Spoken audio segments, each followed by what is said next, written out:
जी प्रणाम प्रणाम।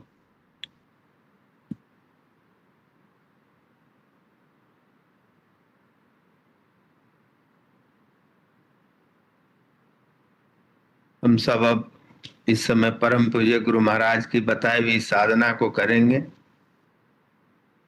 अगर कोई नए भाई बहन बैठे हों, नए साधक बैठे हों, तो उनके लिए क्रिया बतला दी जा रही है। आप सब जीवन में देखते हैं, जो लोग गाड़ी चलाते हैं वो जानते हैं कि गाड़ी में कई अलग अलग पार्ट्स होते हैं और उनका सबका कर्म अलग अलग होता है। पर एक चीज जब तक हम गाड़ी चला रहे हैं वो करना पड़ता है, वह स्टीयरिंग को थामे रखना पड़ता है। उसी प्रकार इस जीवन रूपी गाड़ी में जिसने अपने समर्थ गुरु का दामन हमेशा पकड़े रहा है, वास्तव में उसी की गाड़ी सही चलती है। जैसे गाड़ी में कभी ब्रेक लगाना पड़ता है, कभी एक्सीलेटर दबाना पड़ता है और बाकी सारे पुर्जे अपने आप कार्यरत रहते हैं, उसी प्रकार आध्यात्मिक जीवन में भी गृहस्थी रूपी कर्म पर कभी कभी ब्रेक लगा करके अध्यात्म रूपी एक्सीलेटर को दबाना जरूरी होता है। समय के अनुसार कभी ब्रेक लगाना पड़ता है, कभी एक्सीलेटर दबाना पड़ता है। उसी प्रकार परम पूज्य गुरु महाराज ने जो साधना दी है उसमें हम ब्रेक लगा करके गृहस्थी के कार्य तो करते हैं, पर स्टीयरिंग अगर हम पकड़े हैं, यानी कि गुरु की याद हमारे हृदय में हमेशा बनी है, तो हमारा वह सारे कार्य अपने आप सही ढंग से, क्योंकि हमारा धीरे धीरे विवेक जागृत हो जाता है। वह विवेक ही हमें गाइड करता है। और इसीलिए परम पूज्य गुरु महाराज ने जो साधना दी है उसका वास्तविक उद्देश्य क्या है? उद्देश्य तो कई हो सकते हैं, छोटे छोटे, जैसे जीवन में गोल एम हम बनाते हैं, उसी प्रकार उद्देश्य तो कई हो सकते हैं। पर वास्तव में उस बात को अगर अनुभव हम कर लें, अपने अंदर उतार लें, जहां पर हमें स्पष्ट दृष्टिगोचर होता है कि सृष्टि में कुछ भी उनकी मर्जी के बगैर नहीं होता है। उसी को दूसरे शब्दों में कहा जाता है कि उनकी मर्जी के बगैर पत्ता भी नहीं हिलता है।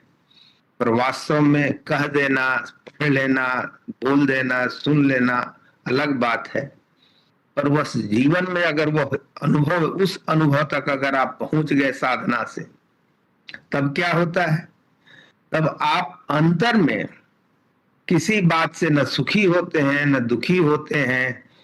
पर जैसे कि हम सब गृहस्थ भी हैं, तो जैसे गृहस्थ में चाहे अध्यात्म में एक डिसिप्लिन होना, जिसके जीवन में डिसिप्लिन होता है, वास्तव में वह गृहस्थ जीवन हो या आध्यात्मिक जीवन हो, उसमें सही ढंग से उत्तरोत्तर बढ़ते चला जाता है।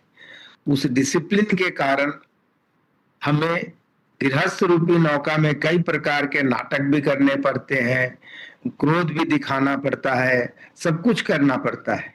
पर अंतर में अगर किसी के प्रति आपके हृदय में, अंतर में सबके प्रति अगर प्रेम है, वास्तव में उसी को प्राप्त करना इस साधना का उद्देश्य है। जहां पर आपके हृदय के अंतर में सबके लिए प्रेम हो। पर बाहरी जीवन में जैसे ड्रामा होता है, उस प्रकार समय के अनुसार, परिस्थिति के अनुसार अपने आप को प्रेरित करना, अपने आप को दिखाना भी अति आवश्यक है। नहीं तो जैसे अगर हम दया में, जैसे दया की बात कर लें, अगर हम सेवा की बात कर लें, सिर्फ और सिर्फ हम दया ही दिखाते रहें, तो आप देखेंगे कि आपका डिसिप्लिन पूर्ण रूप से टूट जाएगा। न कोई आपकी बातें सही से सुनेंगे, क्योंकि सब जान जाएंगे। जैसे वो एक ऋषि की कहानी थी, जहां पर उन्होंने एक सर्प को कहा था कि काटना नहीं, और उसने काटना छोड़ दिया। फिर क्या हो गया था? सारे लोग उसी पर पत्थर मारने लगे, उसको नचाने लगे, उसको कांटों पर फेंकने लगे। ऋषि के पास वो वापस गया तो ऋषि ने कहा, फुफकारने के लिए मना नहीं किया था।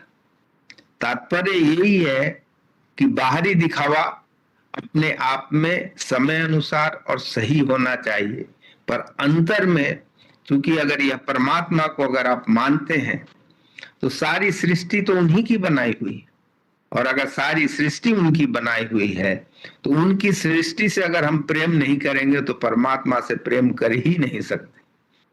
वास्तव में समर्थ गुरु की यह साधना धीरे धीरे हमें उस स्थान पर लेके जाती है जहां पर हमारे हृदय में सबके लिए प्रेम होता है, पर व्यवहार अपनी जगह पर सही होना चाहिए।